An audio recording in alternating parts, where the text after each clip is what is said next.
In 1966, after studying and working in New York with other artists like Andy Warhol and Roy Lichtenstein, César Manrique wrote to a friend, "For the pureness of the people, for the bareness of my landscape and for my friends, my last conclusion is that man in New York is like a rat.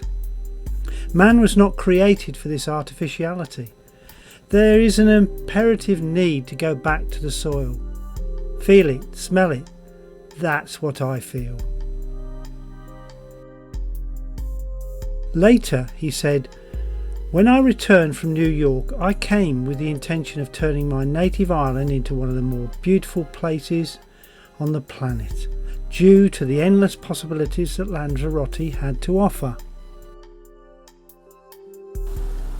The most eastern of the 7 Canary Islands, near to the coast of Africa, was not considered attractive. With no white sand beaches like Fuerteventura, not even the impressive vegetation of Gran Canaria or La Palma. Most of the island consisted of black lava, barren rock. However, César Manrique saw many opportunities. Just a glance into the lava tunnel, César Manrique had already seen the whole disaster. In the north of the island, the cave system, 7 kilometers long, was one of the world's largest volcanic blasts. Debris and rubbish were stacked in the midst of the bluish black lava rock. An ecological disaster. But Manrique pointed to the cave entrance and said to his friend Pepin Ramirez, president of the island administration, "If you help me, I'll make it one of the most beautiful places in the world." The lake, the vault, the tunnel, all this was found by César Manrique, and Hamos del Agua was born.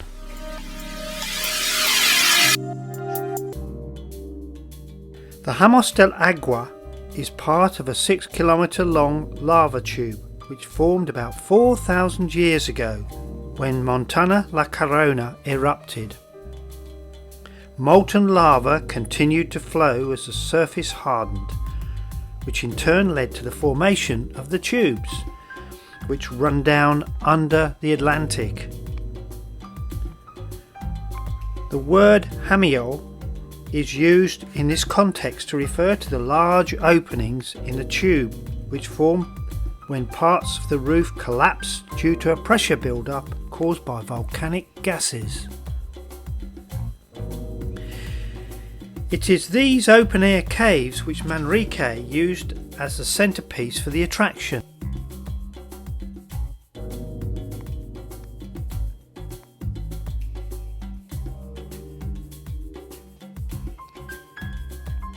You enter the Hamos by climbing down a stone staircase into the first cave known as Hamio Chico, which has been turned into an unusual bar restaurant with views over a small lake. This natural lake has extremely clear water, regulated by the Atlantic Ocean, and is home to a species of blind albino crabs known as the hamitos, which are only found on Lanzarote. These crabs have been adopted as a symbol for Hamio del Agua. Crossing the lake by a narrow footpath, we find ourselves on the Hamio Grande. Nothing is quite like walking out of the dark tunnel to be faced suddenly with a huge open-air cave lined with tropical plants and the most fantastic swimming pool you may ever see. This crystal clear turquoise pool is truly paradise. It's said that only the King of Spain is allowed to swim here.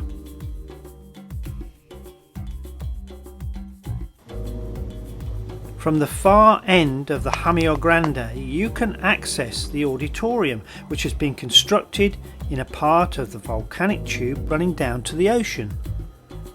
The auditorium that's located behind the pool was first opened in 1987 and is used for jazz concerts, as it has excellent acoustics.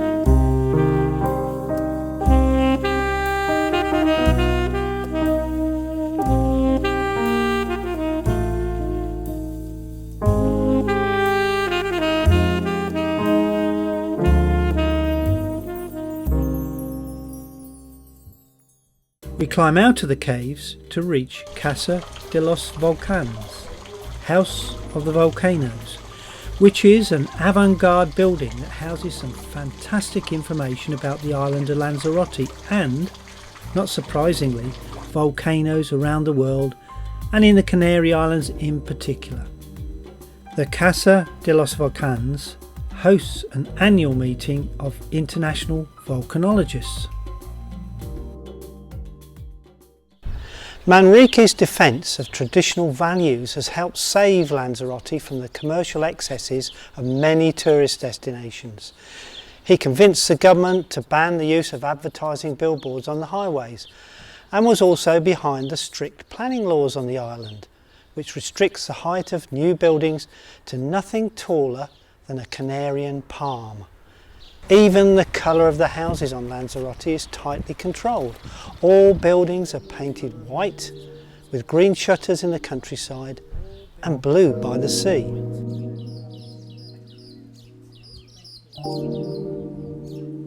Manrique's home for his last 20 years, Taro de Tahichi, is built into the boulders in a lava field. He was so amazed to spot a fig tree growing up from the blackness that he decided to build a house around it. Now a foundation dedicated to his life and work, its ground floor is an exhibition space with works by his renowned contemporaries. But it is the view framed by the huge windows that draws the eye. Basalt steps lead down to a turquoise pool and 5 lava bubbles linked by passages in the volcanic rock.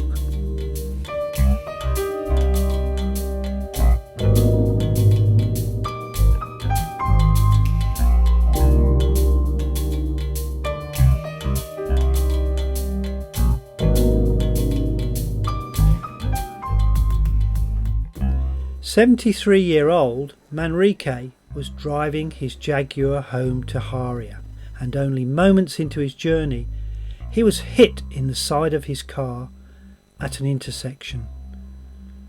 A cruel twist of fate claimed the artist. He detested the amount of traffic on the roads and had been campaigning to introduce roundabouts at busy junctions in Lanzarote.